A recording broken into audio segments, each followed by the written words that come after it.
আমিরাতে লটারিতে ৬৫ কোটি টাকা জিতলেন প্রবাসী বাংলাদেশি মনসুর। আরব আমিরাতে শপিং সেন্টারে শামীম ওসমান। বিস্তারিত জানতে ভিডিওটি শেষ পর্যন্ত দেখুন।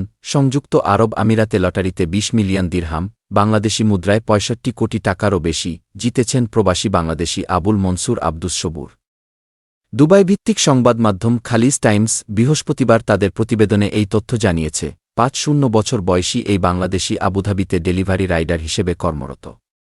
তিনি দীর্ঘ ১৭ বছর ধরে লটারির টিকিট কিনছিলেন। সর্বশেষ তিনি ও তার কয়েকজন বন্ধু ৫টি টিকিট কিনেছিলেন।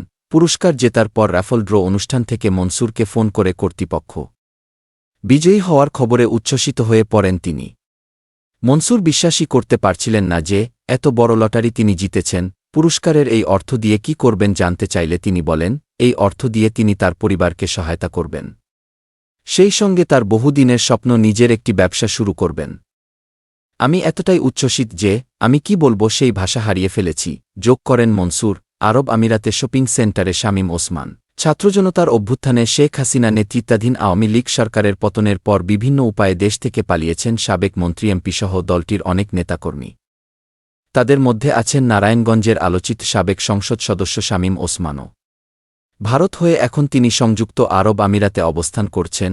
মঙ্গলবার আরব আমিরাতের আজমান সিটি সেন্টারে তাকে প্রকাশ্যে দেখা যায়। স্থানীয় সময় রাত ৯টায় সিটি সেন্টারে তাকে ঘুরতে দেখেন বাংলাদেশিরা। তার সঙ্গে বোরকা পরিহিত আরও ২ জন নারীকে দেখা গেছে। ৩ জনের হাতেই লাল সুতা বাঁধা ছিল। ধারণা করা হচ্ছে সম্প্রতি ভারতের নিজাম উদ্দিন আউলিয়ার দরগাহ থেকে এই সুতা বেঁধেছেন তারা। প্রত্যক্ষদর্শীরা জানান, আইফোন ১৬ প্রো ম্যাক্স হাতে শামীম ওসমান দ্রুত শপিং মলটিতে থাকা একটি মোবাইল অপারেটর প্রতিষ্ঠানে যান। এ সময় তিনি মলের ভেতরে থাকা বাংলাদেশিদের ছবি তুলতে বারণ করেন। গণমাধ্যমের খবর অনুযায়ী গত ৩ আগস্ট শামীম ওসমান দেশ ছেড়েছেন বলে চাউর হয়।